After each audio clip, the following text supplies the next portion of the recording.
নমস্কার বন্ধুরা, তন্হির পাকশালাতে সবাইকে স্বাগত। সকলকে জানাই মহাশিবরাত্রির অনেক অনেক শুভেচ্ছা। শিবরাত্রির দিন অনেকেই কিন্তু সাবু মাখা খান। তবে দুধ, ফল, মিষ্টি দিয়ে সাবু মাখা খেলে অনেকেরই অম্বলের সমস্যা হয়। তাই জন্য আজকে আমি একটু অন্যরকমভাবে সাবু মাখার রেসিপি আপনার সঙ্গে শেয়ার করছি। আশা করি এই রেসিপিটাও আপনাদের ভালো লাগবে। হাফ কাপ পরিমাণে বড়দানা সাবু একটা বাটির মধ্যে নিয়ে 4 থেকে 5 বার জল বদলে বদলে খুব ভালো করে ধুয়ে নিতে হবে। তবে আপনারা বড়দানা সাবুর বদলে ছোট দানা সাবুরও কিন্তু ব্যবহার করতে পারেন। কিন্তু বড়দানা সাবু ভিজতেও সময় খুব একটা যে বেশি লাগে তা একেবারেই নয়। সাবুটাকে ভালো করে ধুয়ে নিয়ে সাবুর মধ্যে 1 কড় জল দিয়ে দেব।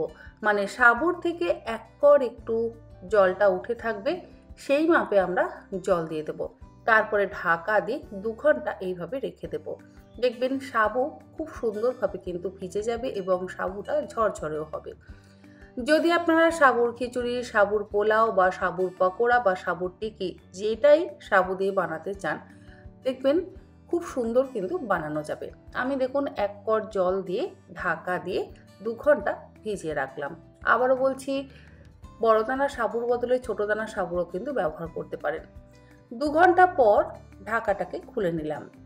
দেখুন সাবুদানাগুলো কত সুন্দর ঝরঝরে হয়েছে। আর হাত দিয়ে ভেঙে দেখিয়ে দিচ্ছি, দেখুন সাবুদানাগুলো কিন্তু খুব সুন্দরভাবে ভিজে গেছে। আপনাদের যদি এখন সমস্যা হয় বড় দানা সাবু ভেজাতে, আপনারা ছোট দানা সাবু অবশ্যই ব্যবহার করতে পারেন। আমি এটা আপনাদেরকে বারবার বলে দিলাম। আপনাদের যেটা ভালো লাগবে সেটা দিয়েই আপনারা এই সাবু মাখাটা করতে পারেন। ভিজে যাওয়া সাবুদানাগুলো একটা বড় বাটির মধ্যে নিয়ে নিলাম, যাতে মাখতে সুবিধা হয়। এর মধ্যে দিয়ে দিলাম 150 গ্রাম পরিমাণে টক দই। অনেকেই মিষ্টি দই খেতে পছন্দ করেন না বা খেতে পারেন না, তারা টক দই দিয়ে এই রেসিপিটা বানাতে পারেন। স্বাদ অনুসারে দিয়ে দিলাম সন্দক লবণ। 3 চা চামচ পরিমাণে দিয়ে দিলাম চিনি। চিনিটা আপনারা আপনাদের নিজেদের স্বাদ অনুসারে ব্যবহার করবেন। যদি চিনি দিতে না চান, নাও দিতে পারেন। আমি খুব অল্প পরিমাণে চিনি ব্যবহার করলাম। অল্প একটু দিয়ে দিচ্ছি বিট লবণ। 1 চা চামচ পরিমাণে ভাজা জিরের গুঁড়ো। ভাজা জিরের গুঁড়ো ব্যবহার করলে গন্ধটা কিন্তু অসম্ভব ভালো হয়। আর ব্যবহার করছি একটা গন্ধরাজ লেবু। গন্ধরাজ লেবুর সবুজ অংশটা আমি গ্রেটারের সাহায্যে গ্রেট করে নিয়ে দিয়ে দিচ্ছি। মানে গন্ধরাজ লেবুর জেস্টটা এর মধ্যে ব্যবহার করছি। এটা দিলে আরও দুর্দান্ত গন্ধ হবে এবং খেতে তো অবশ্যই ভীষণই ভালো লাগবে। গন্ধরাজ লেবু পছন্দ করে না এমন মানুষ আমার মনে হয় খুবই কম আছে। গন্ধরাজ লেবুর সবুজ অংশটা একটু সাবধানে ঘষবেন, যাতে কোনো রকম সাদা অংশ এর মধ্যে পড়ে না যায়। সাদা অংশ পড়ে গেলে আবার একটু তেতো হয়ে যেতে পারে। গন্ধরাজ লেবুর রস তো অবশ্যই ব্যবহার করতে হবে। আমি মোটামুটি 1 চা চামচ পরিমাণে গন্ধরাজ লেবুর রস ব্যবহার করছি।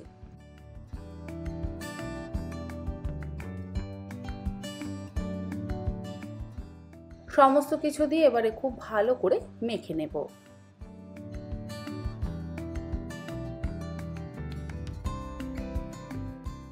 চামচ দিয়ে ভালো করে মাখা হলেও হাত দিয়ে যদি ঠিক মতন মাখা না হয়, আমার মনে হয় সাবু মাখাটা যেন অসম্পূর্ণ থেকে যায়।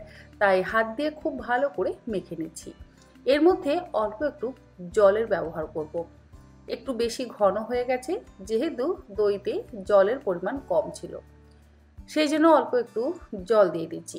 ওই মোটামুটি 1/4 কাপ পরিমাণে। আপনারা আপনাদের নিজেদের কনসিস্টেন্সি অনুযায়ী সাবু মাখাটা অবশ্যই করবেন। যদি দইয়ের মধ্যে জল থাকে তাহলে আর আলাদা করে জল দেওয়ার একেবারেই প্রয়োজন নেই। মাখা হয়ে গেলে ওপর থেকে দিয়ে দিচ্ছি অল্প একটু গন্ধরাজ লেবুর পাতা। পাতাটা আমি কাঁচি দিয়ে কেটে নিলাম। ভাজা জিরের গুঁড়োটা আমার মনে হচ্ছে একটু কম হয়েছে বলে আরও 1/2 চা চামচ পরিমাণে ভাজা জিরের গুঁড়ো ওপর থেকে দিয়ে দিলাম। আর দিচ্ছি ঝালের জন্য একটু গোলমরিচের গুঁড়ো। আপনারা কাঁচা লঙ্কারও কিন্তু ব্যবহার করতে পারেন। আবারও অল্প একটু জল দিয়ে খুব ভালো করে মেখে নেব।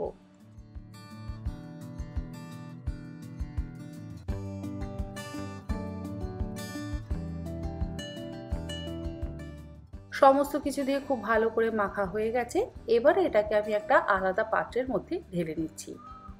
তৈরি হয়ে গেল দারুণ সুস্বাদু গন্ধরাজ সাবু মাখা। আপনারা এবারে চাইলে এইভাবে সাবু মাখা মেখে কিন্তু অবশ্যই খেতে পারেন। আমার মনে হয় আপনাদের সকলেরই ভারী ভালো লাগবে। সকলে খুব ভালো করে শিবরাত্রি কাটান। আর এইভাবে সাবু মেখে আমাকে জানাতে কিন্তু একেবারে ভুলবেন না। বাটিতে ঢালার পর অল্প একটু গন্ধরাজ লেবুর পাতা আর একটা লেবুর স্লাইস দিয়ে পরিবেশন করলাম।